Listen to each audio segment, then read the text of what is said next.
O que eu queria compartilhar com vocês começa sendo inspirado pela leitura de um livro chamado Fama, Dinheiro e Influência.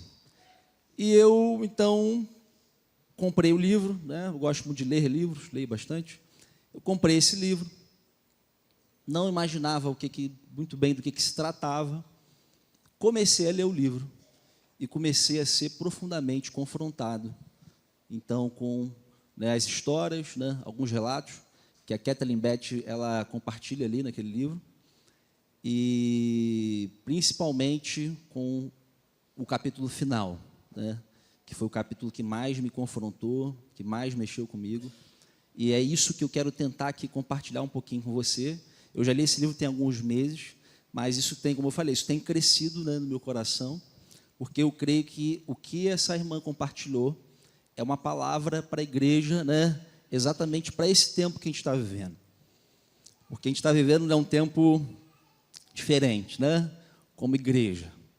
E eu queria começar estabelecendo aqui uma coisa, para a gente poder partir desse princípio, estabelecendo uma diferença entre o que seria a fama e o que seria a celebridade. Vamos começar a partir daqui, tá bom? Ser famoso é uma coisa, ser celebridade é outra coisa. Por quê?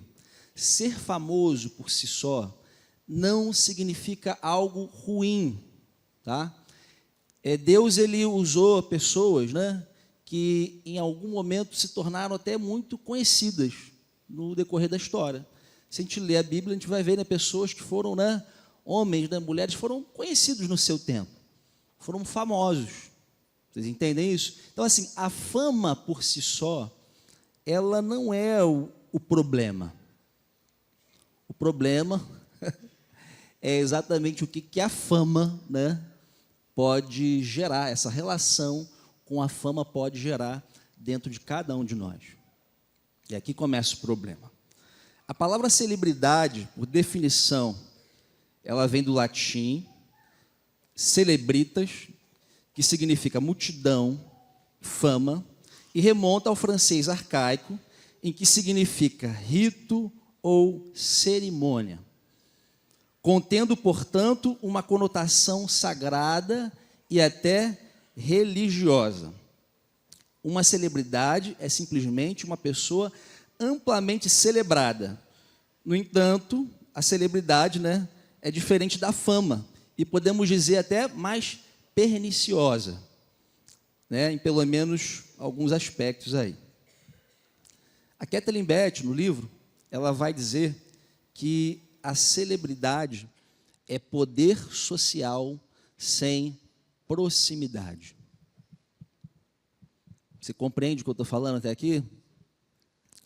Isso é interessante, Vamos falar um pouquinho sobre isso aqui.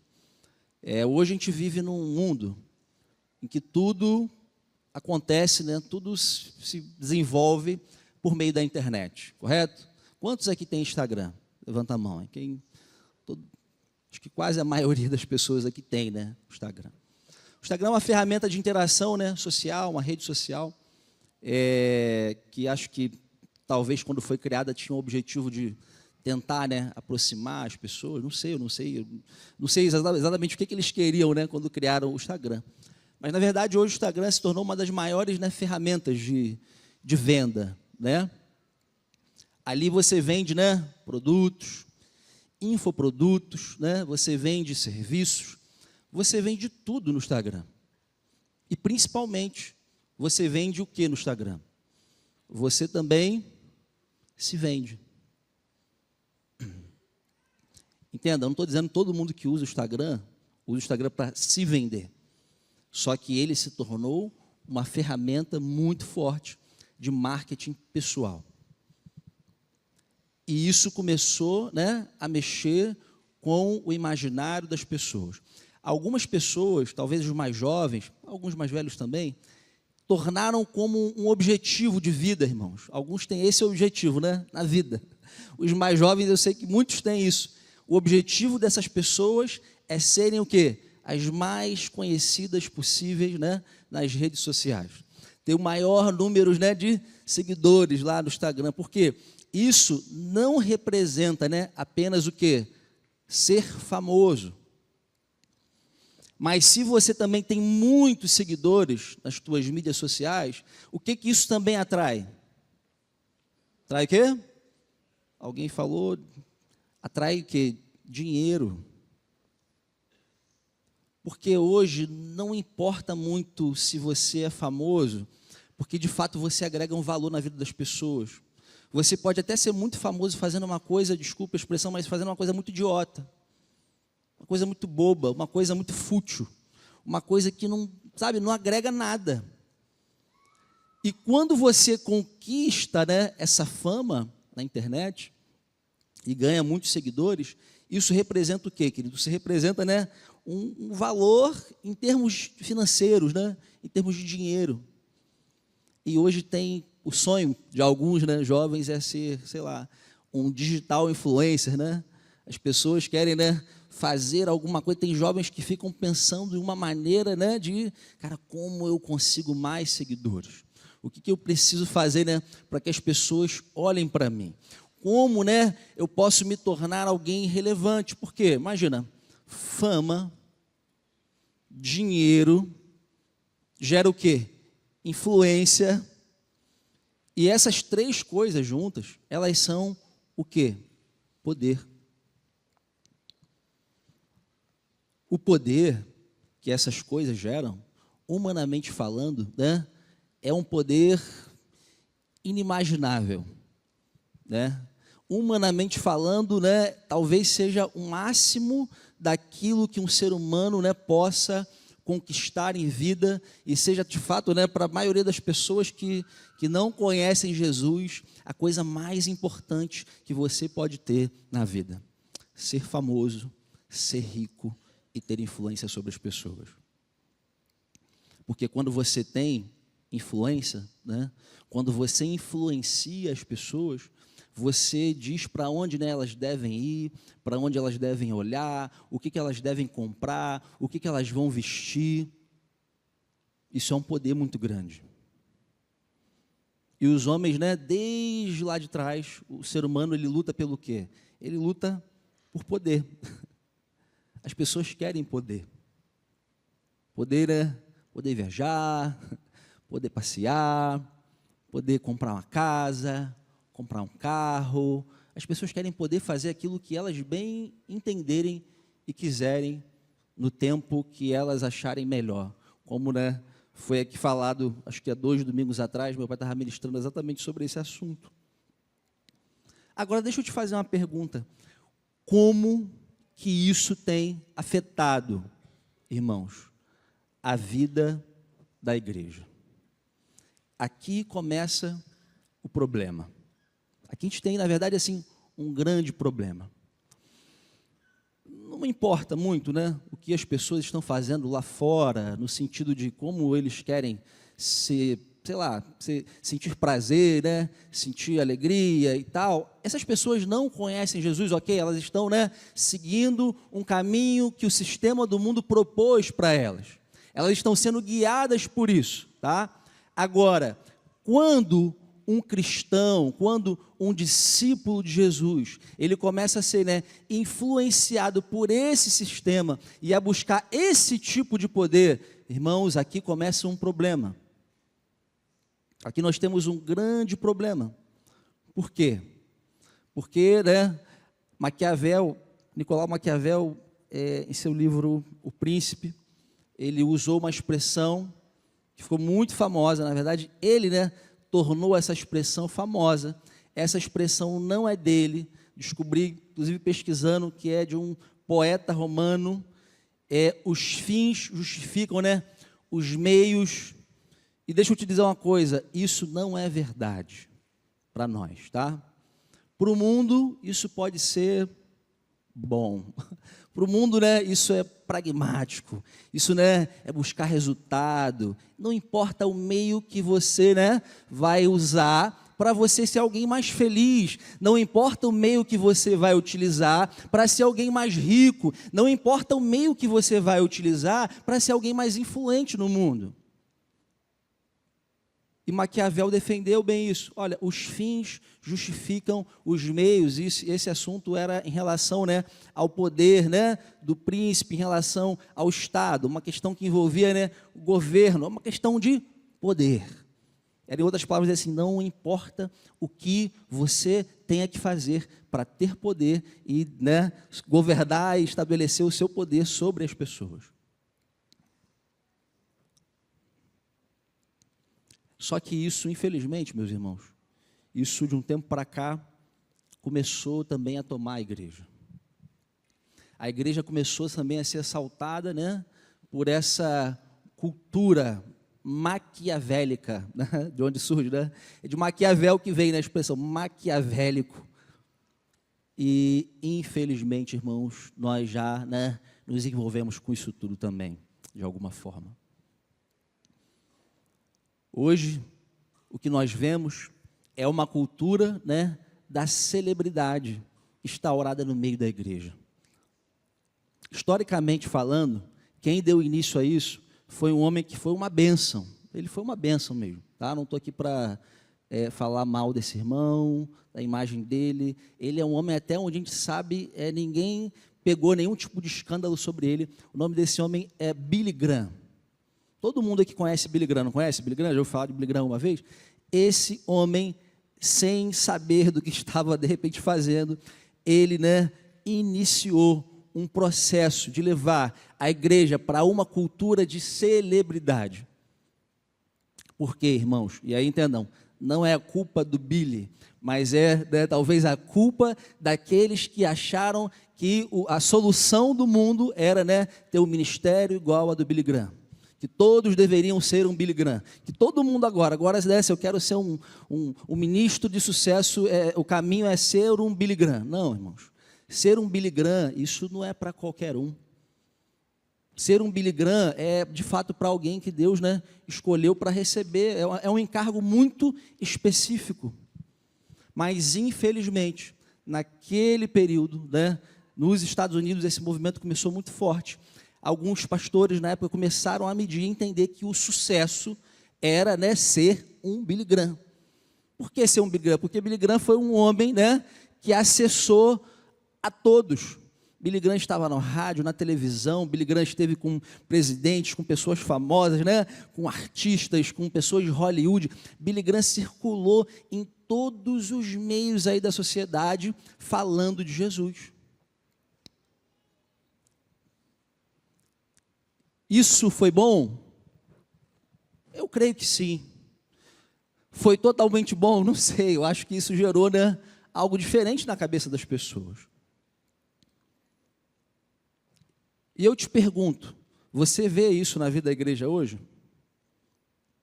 Infelizmente, né? Parece que a igreja hoje está mais preocupada com o que a gente vai postar, né, na internet, de como, né, a nossa instituição, né, o nosso grupo, como a nossa marca, né, vai estar bem posicionada no mercado gospel. Para a gente, né, vender bastante, vender muito. Afinal de contas, precisamos de quê? Dinheiro para financiar, né, missões. Precisamos de quê, irmãos? Precisamos, né, de muito dinheiro para, né, para ajudar os necessitados, para, sei lá, construir coisas legais. Irmãos, esse é um perigo. Isso é muito perigoso, isso é uma linha muito fina. E aqui entra o ponto de Maquiavel, né? Que os fins justificarem os meios, é exatamente isso. Será que dá para se utilizar desse poder humano para fazer uma coisa boa de verdade, para fazer algo que está no coração de Deus? Será que esse era o plano de Deus, então? Será que o plano de Deus para cada comunidade local é se tornar uma mega igreja, uma mega church, né, como falam lá os americanos? É isso, então? O plano de cada de Deus é que cada local, cada igreja local se torne uma mega church, que seja algo gigantesco, né, faraônico e tal. É isso, então, o plano de Deus, irmãos? Irmãos, tem igrejas hoje que buscam se associar com cristãos famosos para atrair membros. É uma realidade isso. A pessoa se preocupa em chamar uma celebridade para participar de um culto. Eu nem queria falar disso, mas eu vou falar disso, para sentar numa área VIP. Porque isso, de alguma forma, atrai, né? Atrai o quê? Atrai uma visibilidade. Irmãos, isso não tem nada a ver com Jesus. Isso tem a ver com marketing. Isso tem a ver com, né, com propaganda. Isso tem a ver com outra coisa que Jesus não chamou a gente para fazer. E não chamou a igreja para ser. Vocês entendem o que eu estou falando, irmãos? Só eu que tenho visto essas coisas? Ou vocês também reparam essas coisas? Você já reparou isso? Como tudo virou, né, só uma tendência de marketing? O posicionamento da marca da igreja? Irmãos, entenda, qual o problema da igreja ter uma marca e tal? Não, mas se a gente depende disso para viver o plano de Deus para a nossa vida, se a gente depende disso para ser igreja, né, para expandir o reino de Deus, para levar Jesus até as pessoas, meu Deus, a gente está perdido, porque isso não tem nada a ver com o modelo, né, que Deus separou para nós.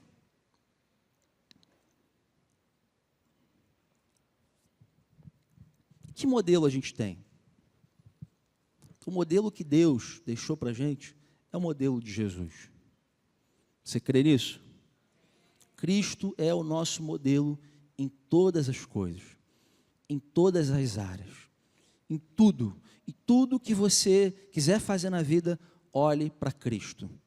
Ele, né, é o teu modelo, Ele é teu caminho, Ele é a tua direção.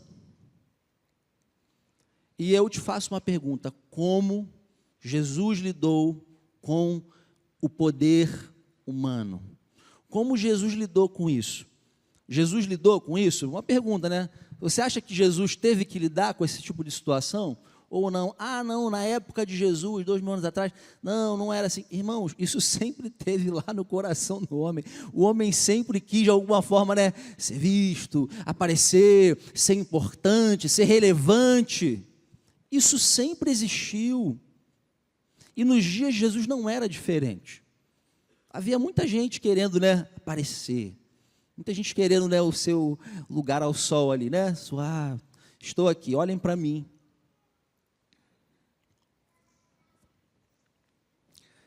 Jesus viveu 30 anos da vida dele de uma forma inteiramente comum. Pensa numa vida comum. Já pensou assim, alguém que acorda, né, de manhã, faz aquelas atividades comuns, né, lava o rosto ali e tal, toma um banho, não sei o quê, e depois vai trabalhar. Jesus viveu isso.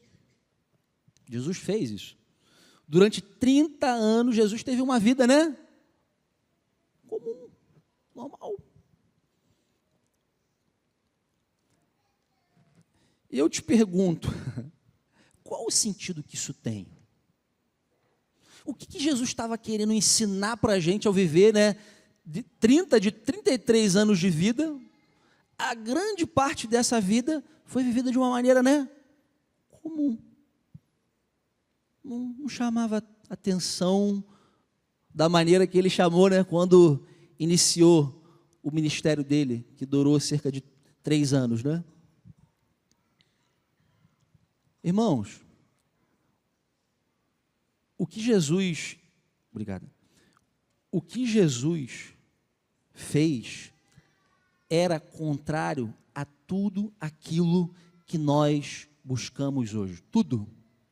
Jesus seguiu um caminho totalmente diferente daquilo que, né, muitos hoje no meio cristão têm buscado. E é isso que eu queria te mostrar um pouquinho aqui.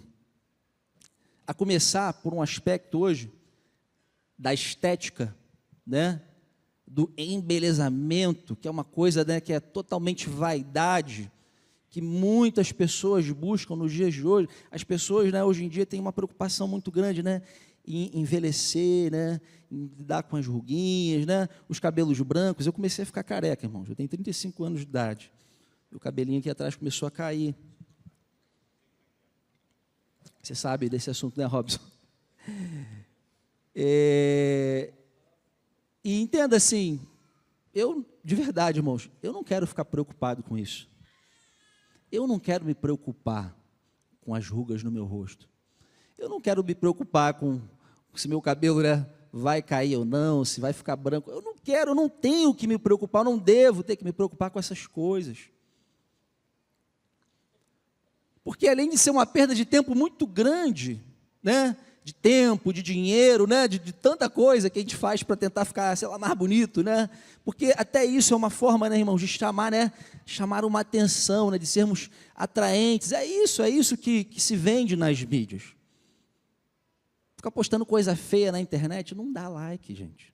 Não atrai coisa, né? As fotos têm que estar numa determinada posição ali e tal, tem que, né, ter um determinado brilho, uma determinada edição, senão não vende. É sério, não vende. As pessoas querem ver, né, coisas bonitas, pessoas bonitas e tal, e a gente vai tentando se colocar dentro desse padrão. Isaías, capítulo 53, verso 2, diz assim: meu servo cresceu em sua presença como tenro broto verde, como raiz em terra seca. Não havia nada de belo, nem majestoso em sua aparência, nada que nos atraísse, não tinha absolutamente nada. Olha aqui, né? Eu assim, o que é nada, irmão? Meu pai gosta de falar do que é tudo, né? Eu falo para vocês o que é nada, né? O que é nada? Nada é nada. Né, no grego, no latim, nada, irmão, é nada, nada em Jesus, né, em sua postura física, nos atraía.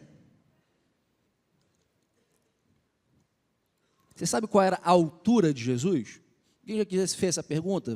As pessoas às vezes imaginam, não, Jesus alto ali, tal, um cara imponente ali, grande, forte e tal. Alguns dizem que naquela época, né, os judeus eles tinham por volta de 1,60 m, ali, 70, por aí, essa era a média do povo. Eu já vi alguns estudos que apontam para isso aí. Não era uma galera, tipo, altona. Uma galera mais baixa ali, tipo, normal. Tipo eu aqui. Eu sou um cara alto. Minhas pernas são tortas. Meu nariz é grande. Estou me parecendo com Jesus. Brincadeira, gente. O que acontece?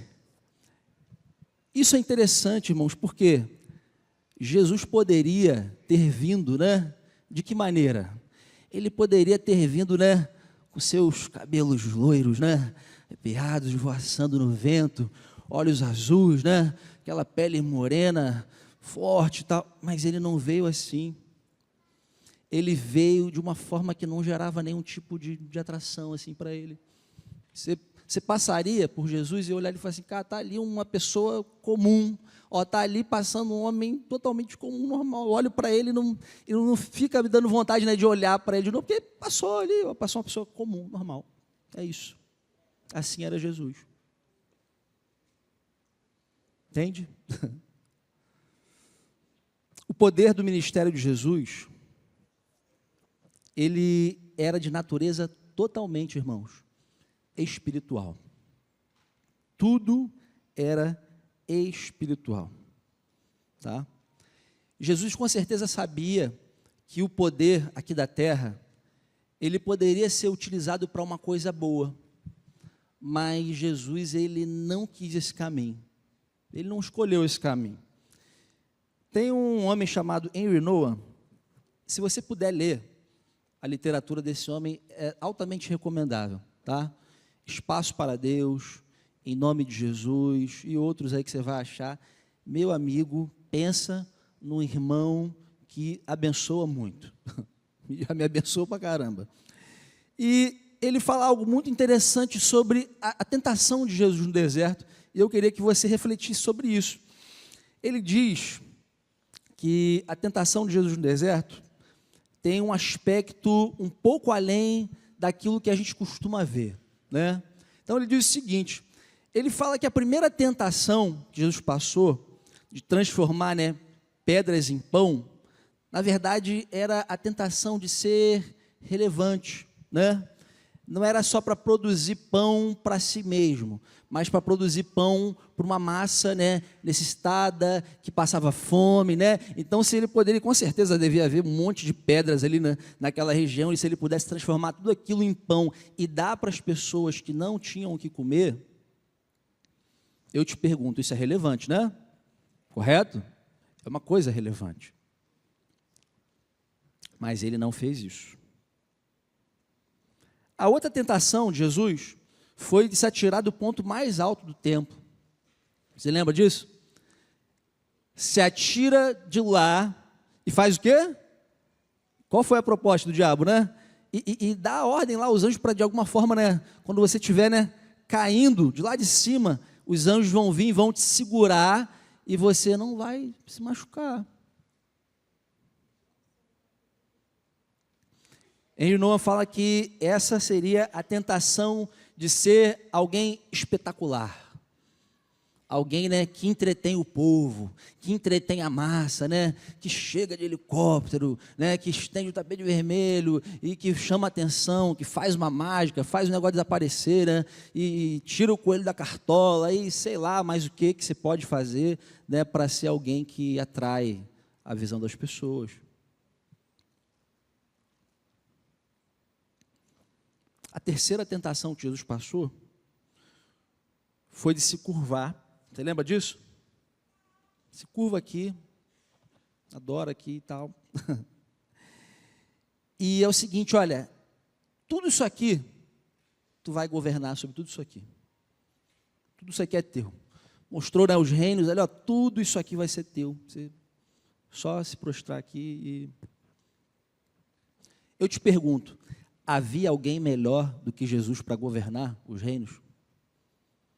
Tinha alguma outra opção melhor de rei do que Jesus? Havia alguém mais capacitado que Jesus para, né, para governar os povos da terra? Havia alguém, queridos? Óbvio que não.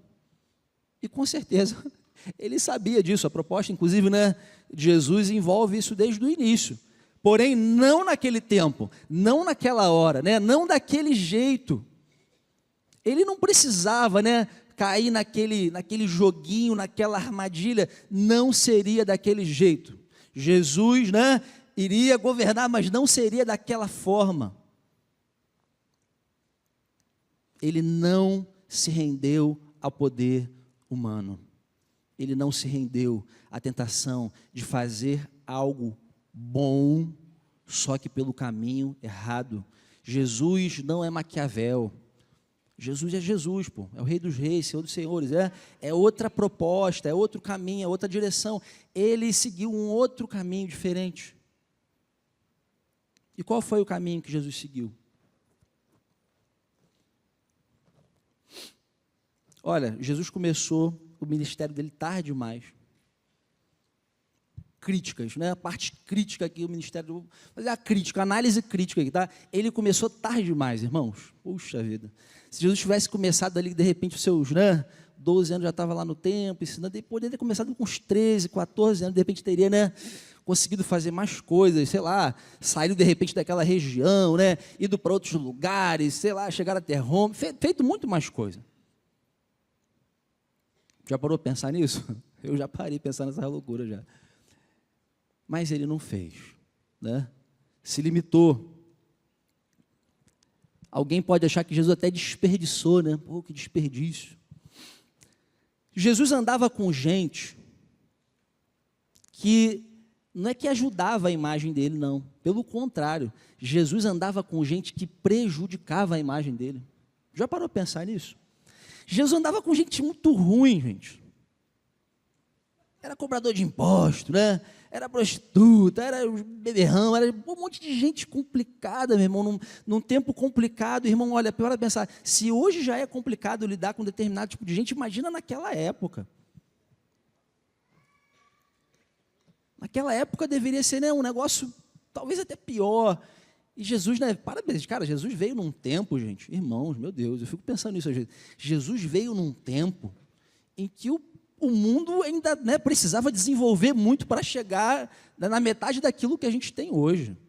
Entende? Né? Não tinha um saneamentozinho básico, né? Não tinha um iFood para dar uma ligada, e, né? Não tinha nada disso, irmão, não tinha nada.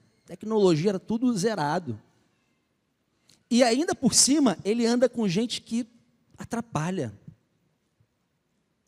E alguém já disse em algum lugar aí, né? Se está atrapalhando, irmão, né? Corta da tua vida, né? Essa pessoa que te coloca para baixo aí, ó, corta da tua vida. É isso que falam aí, sei lá, os pregadores aí modernos aí. Corta da tua vida, porque essa pessoa está só aqui, essa pessoa vai atrapalhar teu ministério. É isso. O pai está falando aqui, ó, essa pessoa é tóxica, esse relacionamento é tóxico, sai disso aí.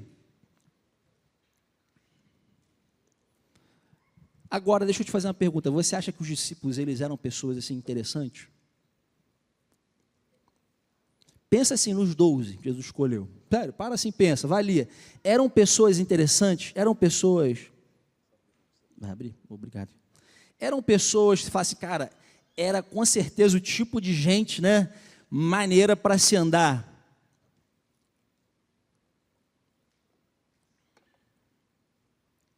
Eu te digo, não era. E Jesus andou com essa galera. Gente, sei lá, que de repente você acha, cara, esse cara é muito chato. Tipo Pedro, meu Deus, cara chato, mano.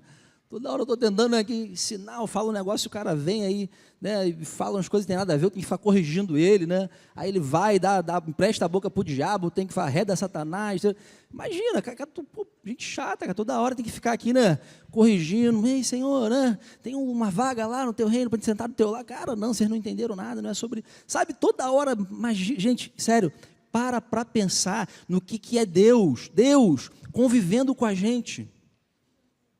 É uma coisa que não dá para quantificar, é uma realidade que não... E ele fez isso. Em Cristo Jesus, Deus, né, ele desceu e viveu com seres humanos, como um humano. Isso chega a ser um absurdo. Não dá para compreender, ele fez isso. E no final, para fechar com chave de ouro, quando a chapa esquentou, meu irmão, ó, depois que tudo que Jesus fez, ele ressuscitou gente, ele curou um monte de enfermo, ele fez, meu irmão, o cara arrebentou. Foi 3 anos de ministério que coloca o ministério de um monte de gente aí, cara, não tem como comparar. As coisas que Jesus fez são maravilhosas, absurdas. Alguém lá escreveu, não dá para, né, escrever tudo. Se a gente fosse tentar escrever tudo, registrar tudo, né, não daria. Foi muita coisa.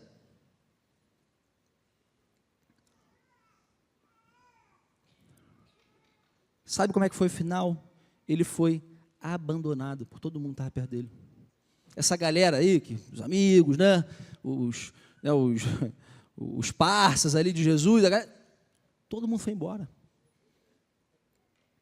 Todo mundo meteu o pé. Por quê? Porque agora, meu amigo, era a vida que estava em jogo. E com a vida em jogo, né?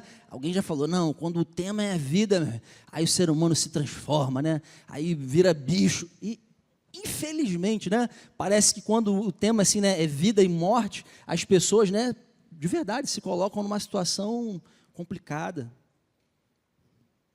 Esses dias eu vi uma cena chocante. Às vezes eu só misericórdia, eu tinha misericórdia da minha vida. Eu gosto de ver esse negócio de guerra, né, acompanhar esses troços de guerra assim. Às vezes eu vejo os caras lá atirando, bombardeando e tal. Meus irmãos, mas outro dia eu me deparei com uma cena na internet de 2 soldados, um ucraniano e um russo, e eles lutaram até o fim. Já não tinha mais arma, era só faca e alguns estilhaços de coisas que estavam pelo chão.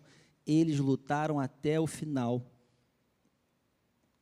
E, de verdade, o russo, ele prevaleceu sobre o ucraniano, mas ele saiu todo arrebentado, todo machucado, eu não sei nem se ele conseguiu depois sobreviver. Alguém até falou, esse cara sobreviveu. Cara, não sei se deu, porque ele ficou muito ferido também, mas aquilo me gerou uma reflexão. Falei, meu Deus, o ser humano é isso, cara, em seu estado mais, né, deplorável, em seu estado mais sombrio, a raça humana é isso. 2 homens se degladiando até a morte, né, por uma guerra que não significa absolutamente nada em termos espirituais. Né? Qual é o valor que tem, né, espiritualmente, né, da Rússia invadir a Ucrânia e tentar disputar um território por um pouco mais de dinheiro? Meu Deus, que desperdício. Isso é muito triste, irmãos. E Jesus foi esse cara que foi abandonado pelos amigos e ele foi condenado de forma injusta, né? Eu não sei se você já pesquisou sobre isso, acho que vale a pena depois você dar uma olhada. O julgamento que Jesus passou, ele não respeitou os padrões de julgamentos da época, né? Algumas coisas que aconteceram ali não foram dentro do padrão de juízo da época, tá? Se pesquisar, eu não vou ter como te passar as informações agora, mas é interessante você ver que até nisso jogaram sujo mesmo, não foi um negócio legal, pegaram pesado, cara. Foi tudo muito injusto.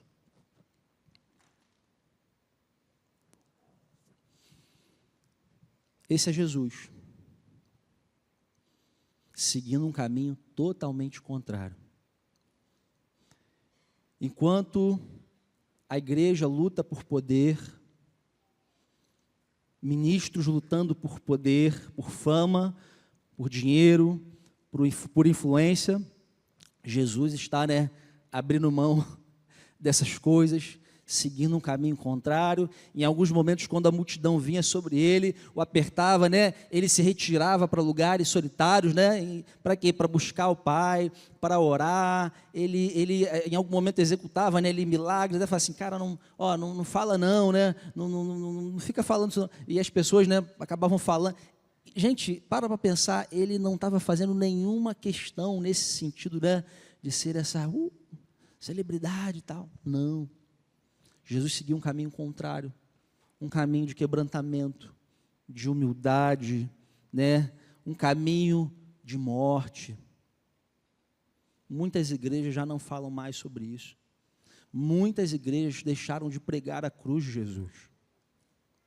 A cruz, que é o caminho para a nossa redenção, a cruz, que é o caminho, para nos tornar parecidos com Ele, a cruz, que é o caminho, para matar o nosso eu, para que Ele possa viver em nós. Muitas congregações já não falam mais sobre isso.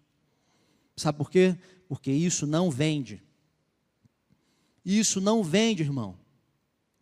Um dia alguém perguntou, pô, Daniel, por que às vezes, de repente a gente poderia aparecer mais, fazer mais? Eu falei, cara, eu não sei, sabe por quê? Porque o que a gente fala, o que a gente prega, tem muita gente que não quer ouvir. A maioria das pessoas não se interessa por isso. Quem quer saber, gente, de morte? As pessoas querem falar da vida, As pessoas querem celebrar, celebridade, as pessoas querem celebrar a vida. Eles não querem encarar a realidade que a gente está. De que o estado em que as coisas estão, a única maneira de reparar isso é através, da morte. Morrer para experimentar a ressurreição de Jesus. Filipenses, capítulo 2, verso 8, diz, a si mesmo se humilhou, tornando-se obediente até a morte. Morte de cruz. A Kathleen Beth, no livro, vai dizer que o anonimato pode ser a disciplina espiritual que a igreja contemporânea mais precisa praticar, como uma forma, de nos desintoxicar dos efeitos da celebridade. Kathleen Beth, no livro. O anonimato talvez seja a disciplina espiritual mais útil, mais forte, para nos desintoxicar desse desejo de ser, gente importante, de querer se sentir importante.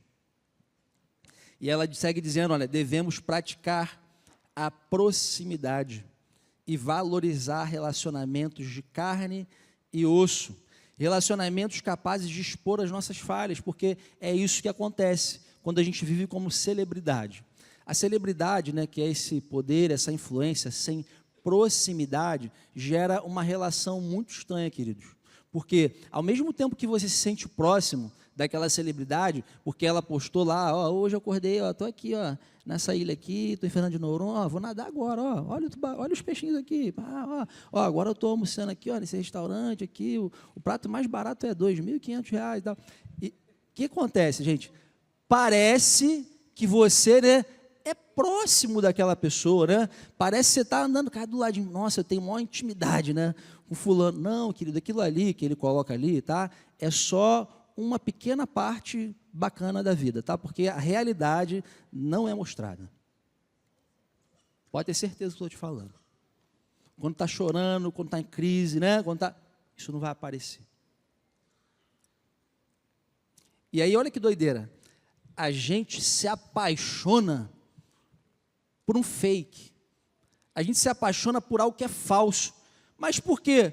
Porque aquilo ali, sabe, vai de encontro, sabe com o quê? Com a fome que existe dentro de nós, de adoração. Essa necessidade de adorar, né? Algo, alguém, né, que tem aquele brilho, ou na expressão dos jovens hoje, né, que tem um molho, que tem, né, que tem algo diferente, algo especial. Cara, é isso. Adorar alguém, um ser humano, idolatria. E isso vai acabando conosco. Sabe por quê? Porque, como a palavra fala, né, nós vamos nos parecendo com aquilo que a gente adora. Aquilo que nos preenche, irmãos, a gente vai se parecendo com isso. Olha, eu não quero falar mal desse rapaz, por favor, eu só queria que você me entendesse, tá? Mas eu sei que é gravado, foi de forma pública, enfim, mas vocês vão entender. Irmãos, olha, a seleção brasileira tem um jogador chamado Neymar Júnior. Não, é sério, eu queria falar isso sério com vocês. Sei que tem alguns irmãos que brincam com isso, mas é uma coisa séria. Eu queria que você pensasse nisso que eu vou falar. Olha, esse jovem, né, e a gente precisa inclusive orar a Deus pela vida dele, para que ele tenha um encontro verdadeiro com Jesus, porque ele se diz um jovem cristão, né? Ele é muito talentoso, ele é muito habilidoso, e ele se tornou, né, a referência de toda uma geração. Eu já vi, cara, vários jovens que querem, né, se parecer, embora digam que não, e nada a ver, mas lá no fundo querem, porque o Neymar vive a vida que eles queriam viver. O Neymar faz as coisas que eles queriam fazer, e às vezes eles não têm como fazer, porque não tem a grana que ele tem, não tem a influência que ele tem, não está no meio que ele está, mas lá no fundo preenche algo que aquele cara queria viver, mas não tem como viver, e ele se realiza naquela pessoa, entende? Ele se realiza em ficar vendo as coisas que aquele cara faz. Isso é um perigo, irmãos, e a gente não pode deixar isso entrar, porque beleza, aí pode ser o Neymar, tira agora o Neymar, e aí a gente vai ver que existem, infelizmente, outras figuras no meio da igreja que têm se levantado e feito esse mesmo papel. E aí é mais perigoso ainda. Por quê? Porque é uma pessoa que ora, né? Que lê a Bíblia e que sai, que faz missões e tal. E você começa a se apaixonar por aquilo. O cara vira um herói, né? E vira um ídolo no teu coração. Irmão, essa pessoa não é Jesus. Essa pessoa não cumpre o papel de Jesus. Olha, ele não tem como, né, satisfazer o vazio dentro de você, não tem como. A fome dentro de você, só Jesus sacia. Ele é o pão da vida, irmãos. Ele é o pão vivo que desceu do céu. A fome que a gente tem, só Jesus mata. Então a gente precisa urgentemente sair disso. Sair dessa bolha, né, do entretenimento, das mídias, das redes sociais. A Kathleen Beth fez uma pergunta que eu achei muito interessante. Ela é uma jornalista, ela pesquisando sobre o assunto, ela conversou com um homem chamado Andy Crouch. E esse homem, né, ela fez a seguinte pergunta para ela. Olha a pergunta que ela fez para ele. Ele fez assim: como alguém com certa medida de celebridade pode limitar o avanço da celebridade dentro de si, né? Porque celebridade é uma coisa que está dentro de cada um de nós, como eu falei, esse desejo, né, de ser celebrado. Ele respondeu de uma forma simples, porém muito poderosa: olha, nós não precisamos de fãs. Ninguém precisa de fã. Nós precisamos de amigos, conhecer e ser conhecidos, confrontar e ser confrontados, amar e ser amados. É isso que a gente precisa. E você vê um monte de celebridade hoje, tudo o quê? Doente. Doente por quê? Porque não aguenta manter essa celebridade. Não aguenta. Sabe por quê? Porque nós não fomos feitos para isso. Você não foi criado para ser uma celebridade. Você foi criado para celebrar Jesus. Você foi criado para tornar o nome dele conhecido, não o seu. Você foi criado para engrandecer ele, né? E não se engrandecer. É isso, irmãos. É isso. É simples assim. O Evangelho, tudo aponta, né, para uma única direção, para Ele. E eu queria terminar esse tempo aqui, e eu creio que, interessante assim, não era exatamente sobre isso que eu queria terminar aqui, mas parece que enquanto a gente estava ali no louvor, cara, eu tive uma inspiração, assim, veio algo muito forte no meu coração, e eu chorei pra caramba, irmão. Foi até um negócio meio estranho, assim, porque estava no momento de uma música mais, né, agitada, eu estava ali sentado com meu filho chorando pra caramba ali com Deus, e eu falei, meu Deus, se alguém olhar não vai entender nada, né? Eu falei, caramba, Daniel está passando alguma guerra, né? Está passando alguma coisa. Irmãos, não estou passando, graças a Deus, não estou passando nenhuma guerra daquelas, né, que, normais da vida, assim, mas, caramba, como aquilo, o Espírito Santo, assim, sabe, aquilo mexeu comigo, aqueceu meu coração. Que é o quê? Tem um irmão chamado Samuel Whitefield, ele fala uma coisa muito interessante sobre João Batista. E eu queria compartilhar aqui contigo para a gente fechar esse tempo e orar. Samuel Whitefield, ele escreveu um livro com o seguinte título, dizendo assim: Você escolherá o deserto? E a proposta do livro é falar um pouco sobre a vida de João Batista. E o que João Batista talvez represente, né, para nós. E ele fala uma coisa muito interessante, irmãos. Uma coisa que eu creio que tem tudo a ver com essa nossa conversa aqui. Samuel Whitefield vai dizer que João Batista é um protótipo daquilo que a igreja, né, precisa ser nesse tempo. Você crê nisso? Em nome de Jesus? Você crê? Só que aí tem um porém. Né? Acreditar nisso nos leva para um porém, que é o quê? Como é que João Batista viveu? Como é que foi o ministério dele? O que esse cara fez para ser um protótipo para nós? Já parou para pensar nisso? A vida de João Batista era uma vida que não atraía, né? Ninguém não atrai, irmãos. Um homem vestido com roupas diferenciadas, né? Comendo uma dieta, né, diferenciada também. Viveu aonde? Num lugar diferenciado, deserto. O que tem no deserto, eu te pergunto? O que tem no deserto? Nada. Deixa eu te falar uma coisa, que há alguns anos atrás Deus falou comigo. Eu sei que a gente fala muito sobre o deserto, né, ter sido preparado, ser um lugar de habitação, né, para os rebeldes, né? Muitas vezes, e a palavra fala mesmo sobre isso. Só que eu creio que aqui existem contextos, né, situações diferentes. Eu acho que é um tipo de deserto ali, né, correspondente à vida do rebelde. E para mim fala de um deserto, de uma falta de frutificação, né, ali pessoal na vida dele. Ele está num lugar estéril, né, o lugar é estéril, ele é estéril, não produz nada. Porém, preste atenção, irmãos, João Batista foi um homem que floresceu no deserto. Ele foi um homem que frutificou no deserto. Ele foi um homem que viveu o ministério dele no deserto. E ele cumpriu o plano de Deus para a vida dele no deserto. Olha, eu não sei qual é a sua perspectiva sobre mundo, né? Sobre vida, mas o que eu creio é, Deus está chamando sua igreja nesse tempo para o deserto. Deus quer nos tirar dos centros, né? Esses centros urbanos, né? Conceituais. Estou falando de sair do Rio de Janeiro. Sair do Rio de Janeiro e ir lá para o Saara. Não, irmão, por favor. Entenda o que eu estou falando aqui, tá? Deus quer tirar você de todo o agito da cidade grande, né? Interior, e levar o teu coração para o deserto. É isso que eu creio que Deus quer. Por quê? Porque lá, como a gente falou aqui agora, não tem nada. Além do quê? O que tem lá no deserto? Se Deus, né, nos conduz até lá, É porque, meu irmão, para esquecer a gente lá? Não, é porque, né, ele está lá no deserto. Quando Moisés foi falar com o faraó, a primeira proposta, irmãos, era essa. Vocês lembram? Deixa o meu povo, né? Deixa o povo sair.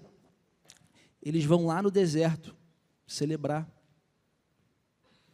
Cara, que tem uma celebração no deserto, irmão, mas era isso. Deus queria, né, um relacionamento com o povo no meio do deserto. E Deus conduziu aquele povo no meio do deserto e se relacionou com eles no meio do deserto. Moisés também foi um homem que viveu no deserto, um tempo, né, da vida dele ali, conduzindo um povo. E eu queria te dar essa nova perspectiva de deserto, sabe, irmãos? Porque eu creio que o ministério dos últimos dias da igreja tem tudo a ver com o deserto. Está no deserto, mas nesse deserto interior, que vai se esquecendo de tudo que está em volta. Tudo que está em volta, todas as preocupações, todas essas coisas que ficam, sabe, pegando tua cabeça, irmão, esquece tudo isso aí. O desejo de ser famoso, o desejo de ser rico, o desejo de ser alguém influente, isso não é para nós.